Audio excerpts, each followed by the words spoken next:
برادران اسلام، میرے عزیز دوستوں، بزرگوں اور بھائیوں، دین اسلام ایک مکمل اور کامل ضابطۂ حیات ہے جو انسان کی انفرادی اور اجتماعی ہر طرح کی زندگی میں رہنما اصول عطا کرتا ہے۔ وہ رہنما اصول صرف نماز روزے سے ہی متعلق نہیں، صرف قربانی اور حج کا ہی حکم نہیں،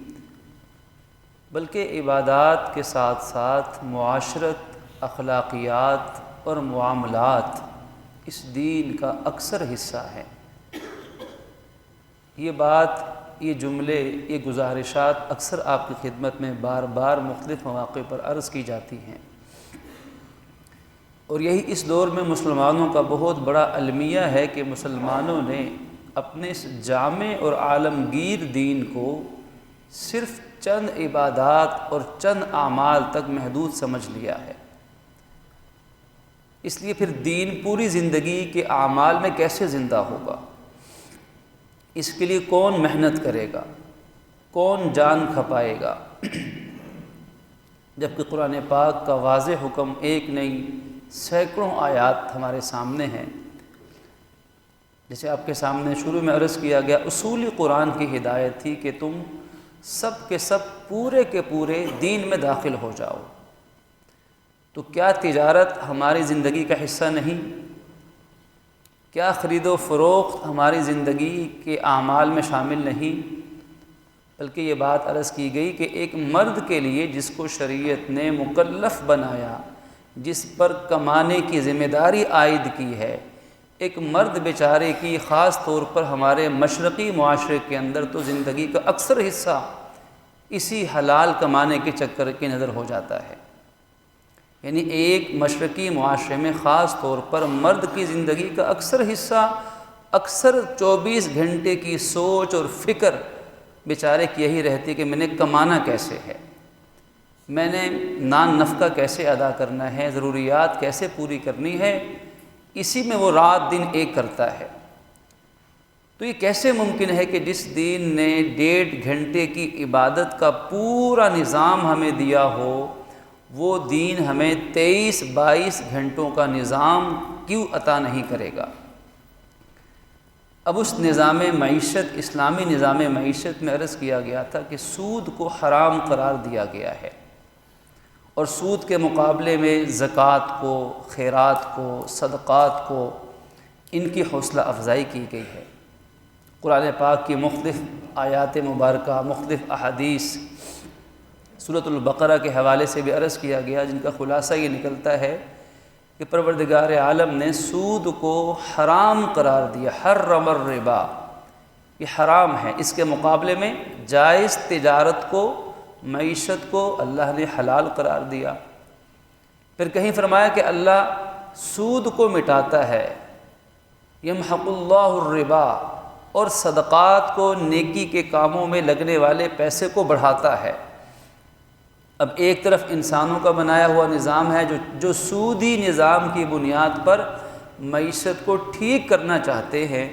اور اللہ کہتا ہے کہ میں اس معیشت کو جو سود کی بنیاد پر ہوگی ٹھیک نہیں ہونے دوں گا۔ اب یہ بندے رب کے سامنے کھڑے ہیں، جو قرآن نے کہا تھا کہ ہم نے انسان کو بنایا کس بوند سے تھا، لیکن یہی انسان جب اپنے پاؤں پہ کھڑا ہوتا ہے تو رب کے سامنے اکڑنا شروع کر دیتا ہے۔ کس چیز سے بنا اور اب اس کی حالت کیا ہے اور اس کا مستقبل کیا ہوگا؟ ایک بوند، ناپاک قطرے کی بوند سے بنا اور زندگی گزارتا ہے، اپنے جسم کے ہر عضو میں گندگی لیے پھرتا ہے، اور پھر جب مرتا ہے تو کیڑوں کی غذا بن جاتا ہے۔ یہ انسان کہتا ہے کہ بتاؤ رب کون ہے، بتاؤ رب کہاں ہے، بتاؤ کون زندہ کرے گا، من یحیی العظام وہی رمیم، ہڈیاں بوسیدہ ہیں، بتاؤ کون دوبارہ اٹھائے گا، کوئی ہے؟ یہ انسان اپنی محدود عقل، محدود کھوپڑی کے دماغ کی وجہ سے اللہ کے علم کا مقابلہ کرتا ہے کہ نہیں سودی نظام کی بنیاد پر میں معیشت کو ٹھیک کر کے دکھاؤں گا۔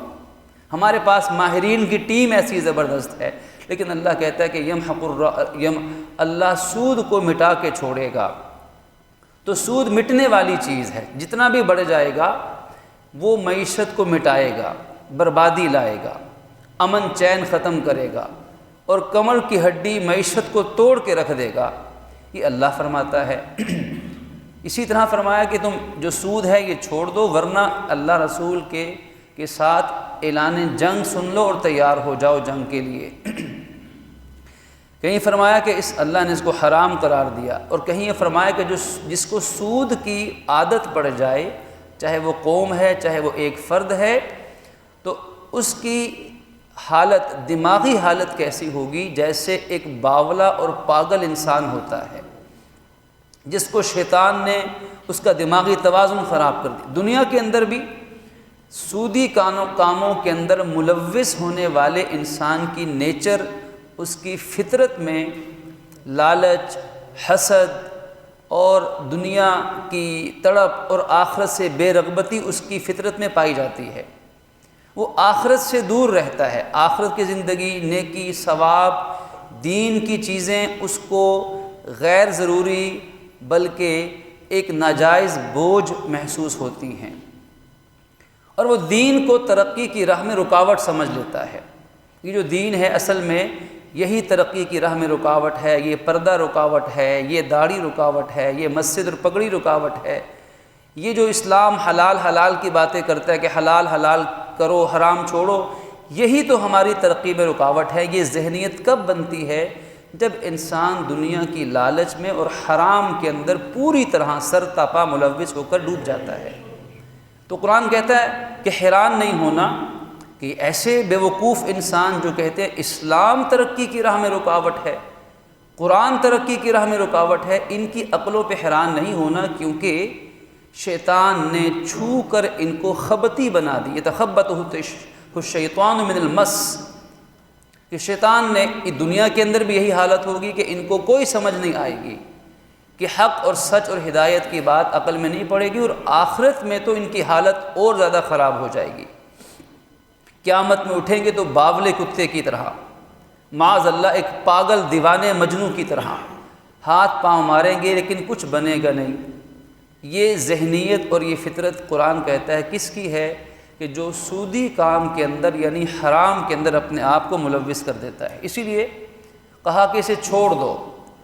جو سود تمہارے ذمے دینا لینا باقی ہے اس معاملے کو ختم کر دو، اور کیونکہ یہ ایک جاہلانہ رسم ہے۔ اللہ کے نبی نے خطبہ حجۃ الوداع میں فرمایا تھا کہ آج میں اپنے پاؤں کے تلے تمام جاہلانہ رسموں کو دبا کے مٹا کے جا رہا ہوں، اور ان جاہلانہ باتوں میں سے سود کا کاروبار بھی تھا۔ سود چاہے کوئی کمپنی کسی ملک سے لے یا کوئی فرد کسی سے قرض مانگے، کیونکہ زر اور چیز ہے اور عام سامان تجارت، عام ضرورت کی اشیاء، ان دونوں میں بڑا فرق ہے کہ جب روپے پیسے کو، کرنسی یا نوٹ کو، یعنی ثمن اصلی کو، یعنی آج کی زبان میں زر کو جب عام چیزوں کی طرح سمجھ لیا جاتا ہے تو پھر فرق یہ سمجھنا مشکل ہو جاتا ہے کہ سود کیوں حرام ہے۔ یہی مشرکین مکہ کہتے تھے کہ بھئی اللہ نے سود کیوں حرام کی؟ یہ سود بھی تو یہ تجارت کی طرح ہے، ہم گاڑی بیچیں اس پہ نفع حاصل کریں، مکان بنا کے سیل کریں اس پہ نفع حاصل کریں تو وہ جائز ہے، لیکن اگر ہم کسی کو 1 کروڑ روپیہ قرض کے طور پر دے دیں، 1 لاکھ روپیہ قرض دے دیں، تو اس پر ہم زیادہ اضافی پیسے کیوں نہیں لے سکتے؟ وہ بھی تو اسی طرح کا ایک نفع ہے، مارک اپ کا خوبصورت نام، پروفٹ کے خوبصورت نام دے دیے گئے۔ اس شبے کے اندر جان بوجھ کر یا غلطی سے مبتلا ہو کر، حالانکہ ایک زر ہے، ایک قیمت ہے، ایک ثمن اصلی ہے، کرنسی ہے، اور ایک عام چیز ہے، ان دونوں میں بڑا فرق ہے۔ مثال کے طور پر اس فرق کو سمجھنے کی آسان مثال کہ کرنسی یا نوٹ یہ پرانا ہو یا نیا ہو، اس سے اس کی حیثیت پہ فرق نہیں پڑتا، جبکہ کرنسی کے علاوہ عام چیزوں میں ایک گاڑی 80 ماڈل کی ہے، ایک گاڑی 2022 ماڈل کی ہے، تو ہر کوئی جانتا ہے کہ اس کی قیمت میں زمین آسمان کا فرق ہوگا۔ باقی جتنی اشیاء ہیں ان میں پرانے اور نئے ہونے سے فرق پڑے گا، لیکن زر میں کرنسی میں کوئی فرق نہیں پڑے گا، نوٹ 100 روپے کا پرانا ہو یا نیا ہو، چیز 100 روپے کی ہی کے برابر ملے گی، نئے پرانے سے زر میں فرق نہیں پڑتا۔ اسی طریقے سے زر کو متعین نہیں کیا جا سکتا، باقی چیزوں کو متعین کیا جا سکتا ہے۔ مثال کے طور پر اگر ایک شخص نے کہا کہ مجھے 1 کلو پھل دے دو اور میرے جیب میں یہ پیسے 100 روپیہ میں تمہیں دوں گا، اب 100 روپے کے 4 نوٹوں میں سے وہ کوئی سا نوٹ بھی اس کو تھما دے تو بالکل ٹھیک ہے، قانونی طور پر، عقلی طور پر، شرعی طور پر، اخلاقی طور پر، جبکہ وہ چاروں نوٹ اصلی ہیں اور قابل استعمال ہیں، تو اس میں سے کسی ایک کو متعین نہیں کیا جا سکتا۔ دکاندار کہے کہ نہیں، میں تو ان 3 میں سے یہ والا نوٹ لوں گا، جبکہ تینوں ہی ایک جیسے ہیں، تو اس کو متعین نہیں کیا جا سکتا۔ جبکہ اگر 3 گاڑیاں لائن میں کھڑی ہوں، 3 گھر لائن میں بنے ہوں، کوئی گندم کی بوریاں، چار قسم کے چاولوں کی بوریاں پڑی ہیں، تو ان چیزوں کو متعین کیا جا سکتا ہے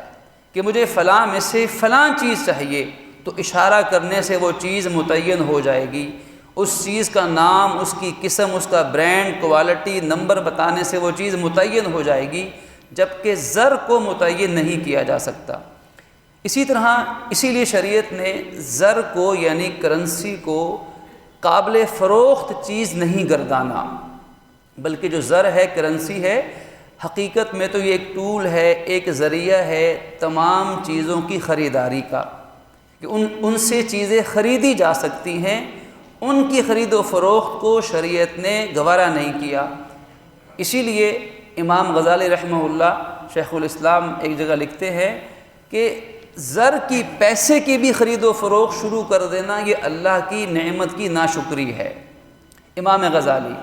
اس لیے کہ یہ جو پیسہ ہے یہ تو ساری نعمتوں کو خریدنے کے لیے اللہ نے اس کو پیدا کیا، اور وہ شخص پیسے کو ہی بیچنا خریدنا شروع کر دیتا ہے۔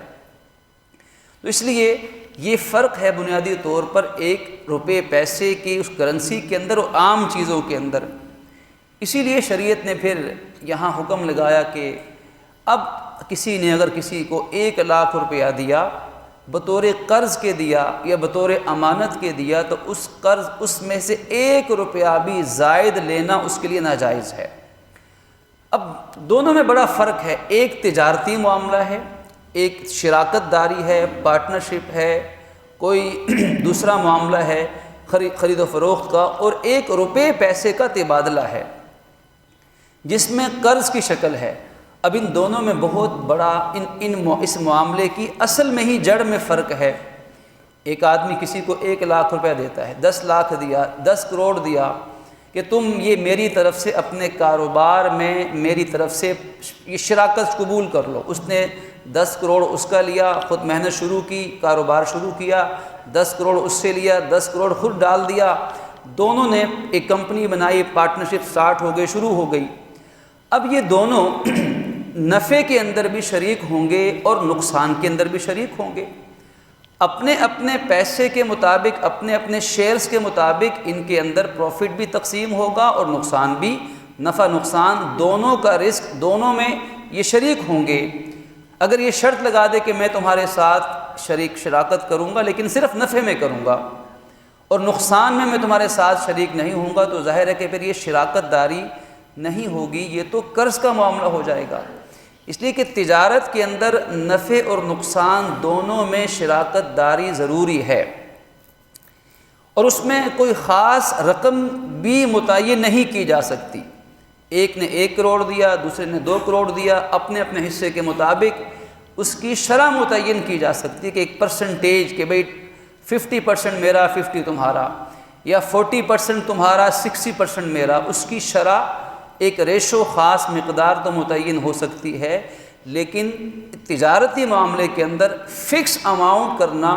کہ ہر مہینے کے بعد تمہیں اتنے 1000 روپے دوں گا، فکس کرنا یہ ناجائز ہے۔ یہ ہو گئی شراکت داری تجارت وغیرہ کے اندر، پرسنٹیج متعین کرنا درست ہے، لیکن قرض کا معاملہ اس سے مختلف ہے۔ تجارت کے اندر اس کی اصل روح دنیا کا پیسہ کمانا ہے،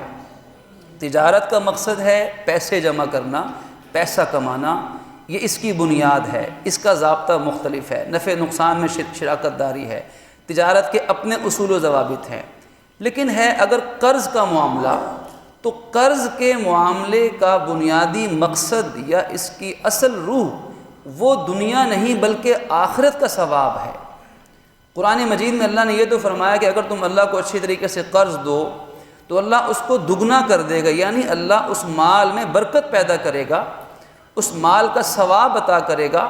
تمہیں اس مال کی برکت صحت کی صورت میں، فرما بردار اولاد کی صورت میں، ایمان کی صورت میں، کامیابی کی صورت میں دے گا، ثواب اور نجات اور جنت کی صورت میں دے گا، تمہارے گناہوں کی معافی کی صورت میں دے گا۔ یہ سارے انعامات یہ قرض کے معاملے میں تھے، قرض کی ترغیب کے، کسی مجبور کو، کسی ضرورت مند کو قرض دو گے تو تمہیں اللہ یہ فائدہ دے گا، لیکن دنیا کے مادی فائدے کی بڑھوتری اس کو حرام قرار دیا گیا، اور اس لیے اس قرض کے معاملے کے اندر رزق کا فیکٹر بھی نہیں ہوگا۔ مثلاً اگر ایک شخص نے کسی سے تجارت کے لیے 1,00,000 روپیہ لیا اور خدا نخواستہ وہ ڈیفالٹر ہو گیا اور سارا پیسہ ڈوب گیا، تجارت میں وہ دیوالیہ ہو گیا، تو وہ ظاہر ہے کہ تجارت میں نفع نقصان سب شرکاء اس میں شریک ہوں گے نقصان کے اندر، لیکن قرض میں یہ معاملہ نہیں ہوگا۔ ایک آدمی قرض لے کر گیا اور راستے میں وہ 1,00,000 روپیہ گم ہو گیا، گر گیا، چوری ڈکیتی کا معاملہ ہو گیا۔ اب جو مقروض شخص تھا، اس نے وہ 1,00,000 روپیہ جو قرض لیا تھا یہ اس نے واپس کرنا ہی کرنا ہے، اس کے ذمہ وہ 1,00,000 روپے کا قرض جوں کا توں رہے گا، کیونکہ یہ قرض کا معاملہ ہے۔ تو اگر ہم غور فرمائیں تو تجارت کا معاملہ اور قرض کا معاملہ یہ دونوں الگ الگ معاملے ہیں۔ تجارت میں رسک لینا پڑے گا، نفع نقصان میں شرکت ہوگی، زائد بھی لیا جا سکتا ہے، اور جبکہ قرض کے اندر رسک نہیں ہے، نقصان کا خطرہ مول نہیں لیا جائے گا، اسی لیے قرض کے اندر نفع لینا بھی حرام ہے۔ اس لیے فرمایا کہ کل قرض جر نفعا فہو الربا، کہ ہر وہ قرض جو اپنے ساتھ نفع کھینچ کر لائے، چاہے وہ براہ راست ہو، چاہے وہ چوری چھپے ہو، کسی بھی طریقے سے جو قرض اپنے ساتھ نفع لے کر آئے گا وہ نفع حرام ہوگا، ربا ہوگا، سود ہوگا، کیونکہ قرض اور تجارت کی بنیاد الگ ہے، ضابطے الگ ہیں، اثرات الگ ہیں، نتائج الگ الگ ہیں۔ اب یہ فرق مشرکین مکہ گوارا نہیں کرتے تھے، وہ کہتے تھے دیکھو بھئی تجارت کے اندر بھی نفع ملتا ہے،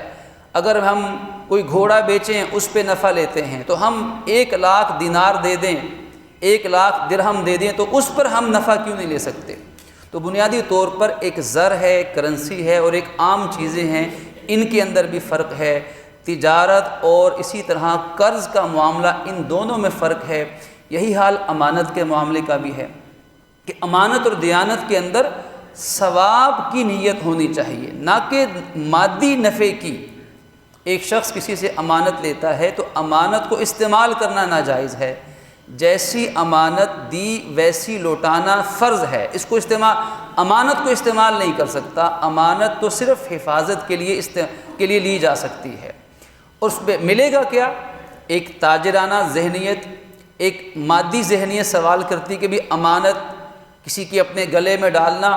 اس کو سنبھالنا کوئی آسان کام تھوڑی ہے۔ اللہ کے نبی صلی اللہ علیہ وسلم کائنات کے سب سے بڑے امین اعظم تھے، امین تھے، حتیٰ کہ خونی جانی دشمن بھی امانتیں حضور کے پاس رکھ کر میٹھی نیند سوتے تھے، کہ ان سے بڑا امانت کا خیال رکھنے والا کوئی نہیں۔ اور ہم جانتے ہیں مشہور واقعہ اسلامی تاریخ کا کہ ہجرت کے موقع پر آپ نے امانتیں حضرت علی کرم اللہ وجہہ کے سپرد فرمائیں کہ علی تم امانتیں ان کو واپس کر کے پھر ہجرت کرنا۔ تو جانی دشمنوں کی امانتیں بھی اپنے جان سے پیارے علی کے حوالے کر کر آئے، تو آپ سے بڑا امانت دار کوئی نہیں تھا۔ یہ امانت دیانت اللہ کے نبی کی سب سے بڑی سنت مبارکہ، لیکن مادی ذہنیت سوال کرے گی کہ امانت کیوں کسی کے اپنے سر لیں، حفاظت کرنا آسان نہیں ہے۔ تو جواب یہ ہے کہ اس امانت پر آخرت میں نیکی کا ثواب تو لیا جا سکتا ہے۔ اس امید پر امانت لینا کہ میں اس امانت کی حفاظت کروں گا تاکہ اللہ مجھ سے راضی ہو اور مجھے اس آخرت میں اجر ملے، یہ تو ٹھیک ہے، لیکن اس 1,00,000 روپے 5 لاکھ کی پگڑی یا امانت یا سیکورٹی کے اوپر وہ اگر اس پہ ناجائز پیسہ اگر لیتا ہے تو وہ ناجائز ہے۔ ہاں شریعت نے یہ لکھا ہے، علماء نے بیان کیا کہ اگر اس امانت کی حفاظت کی وجہ سے اس کا خرچہ ہو رہا ہو،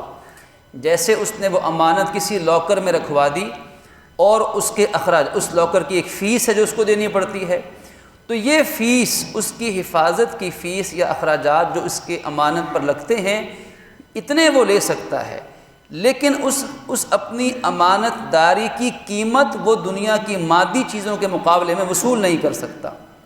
اس پہ زائد نہیں لے سکتا۔ تو دیکھیے، تجارت، شراکت، نفع کمانے کا معاملہ الگ ہے، قرض کا معاملہ الگ ہے، اور امانت داری کا معاملہ الگ ہے۔ اسی طرح اور بھی دیگر کئی معاملات ہیں۔ تو معاملہ تحفہ تحائف دینا، یہ بھی ایک معاملہ ہے۔ تحفہ دینا، اللہ کے نبی کی حدیث مبارک کا مفہوم ہے کہ تم تحفے کا لین دین کرو، اس سے آپس میں محبت بڑھتی ہے۔ لیکن آج تحفہ تجارت سے بڑھ کر سودی نظام کے اندر چلا گیا۔ اس کی بہت سی مثالیں کہ تحفوں کا لین دین کرنا شریعت میں جائز، اللہ کے نبی کی سنت مبارکہ، لیکن تحفہ دینے کی غرض کیا ہونی چاہیے؟ جیسے تجارت کی ایک غرض ہے، قرض کی ایک غرض ہے، امانت کی ایک غرض ہے، اسی طرح تحفے کے لین دین کے اندر کیا غرض ہونی چاہیے؟ اس کی اصل روح یہ ہے کہ میں اپنے مسلمان بھائی کو یا اپنے عزیز کو خوش کرنا چاہتا ہوں، اپنے رشتہ دار کو، اپنے بڑے چھوٹے کو، ماں باپ کو، استاد کو، اولاد کو، دوست کو، محلے دار کو، میں اسے خوش کرنا مقصود ہے اللہ کی رضا کے لیے، کہ مومن کو، کسی انسان کو خوش کرنا، اس کی دلداری کرنا، یہ اللہ تعالیٰ کی رضا کا سبب اور بہترین راستہ ہے۔ اس نیت سے تحفہ دینا چاہیے، نہ کہ تحفہ دینے کے بعد اس سے تحفہ لینے کی امید لگا لینا، یہ تو تجارت ہے۔ شادی بیاہ کے موقعوں پر تحفے کا لین دین، جہیز کے اندر چیزوں کو نمایاں کرنے کا مزاج، بنیادی طور پر یہ تحفے کی روح کے خلاف ہے، کہ میں نے اگر اس کے بچے پر 5,000 روپے شادی میں بطور سلامی کے دیے، اب اس نے لکھ لیا کہ میرے بچے کی شادی پہ یہ کتنے دیتا ہے۔ اب یہ تو تجارت ہو گئی، بلکہ تجارت سے بھی بڑھ کے سود ہے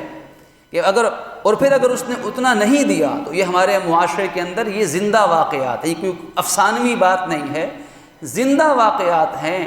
کہ لوگ پھر اپنے پاس وہ ریکارڈ نکال لیتے ہیں کہ اب میرے بچے کی شادی کا موقع آیا، اب دیکھتا ہوں کہ میں نے جس کو ان 20 سالوں میں دیا تھا، اب وہ میرے بچے کو کون کتنا دیتا ہے، اور باقاعدہ حساب و کتاب ہوتا ہے، باقاعدہ ثبوت پیش کیے جاتے ہیں، اور اگر کوئی غلطی سے اتنا نہ دے سکے تو باقاعدہ جھگڑے خاندانوں میں ہوتے ہیں، قطع تعلقیاں ہوتی ہیں، اور ڈنڈے سوٹوں کا بھی برساؤ ہوتا ہے، یہاں تک کہ وہ تحفہ جس کی روح آپس میں محبت پیدا کرنا تھا، جوڑ پیدا کرنا تھا، وہی تحفہ آپس میں لڑائی جھگڑوں اور قطع تعلقی کا سبب بن جاتا ہے۔ تو تحفے کی روح تو کب کی ختم ہو چکی، بلکہ تحفے کی روح کے تو برسی بھی گزر گئی، اس تحفے سے کئی گنا بہتر تھا کہ تحفہ دینے کی غلطی کی ہی نہ جاتی۔ تو ہر معاملے کے اندر شریعت نے جس معاملے کو جس روح کے ساتھ رکھا ہے، اس درجے سے تبدیل کر دینا ہی یہ ہماری بڑی غلطی ہے۔ ہمارے معاشی معاملات کے اندر اس غلطی کی وجہ کیا ہے؟ بنیادی وجہ اس سوچ کے پیچھے یہ سوچ ہے کہ شریعت نے تو بس نماز روزے کے احکامات دیے ہیں، حج عمرے کے، تلاوت کے، صدقے قربانی کے احکامات دیے ہیں، یہ تو دنیا کے معاملات ہیں، خرید و فروخت کرنا، ملازمت کرنا، تجارت، یہ تو دنیا کی چیزیں ہیں، اور دنیا کے معاملے میں تو وہ کرو جس میں تمہیں فائدہ نظر آئے۔ اس سوچ نے ایک تو بڑی غلطی یہ کی کہ اسلام کے پھیلاؤ میں مسلمانوں کی یہی سوچ رکاوٹ بن گئی کہ جب مسلمان خود ہی اپنے دین کو نامکمل، محدود سا دین سمجھتا ہے، تو پھر یہ مسلمان پوری دنیا کو کیسے اسلام کی سچی تعلیمات سے آگاہ کرے گا؟ اور یہی وجہ ہے کہ آج پوری دنیا میں اصل معیشت کی جنگ ہے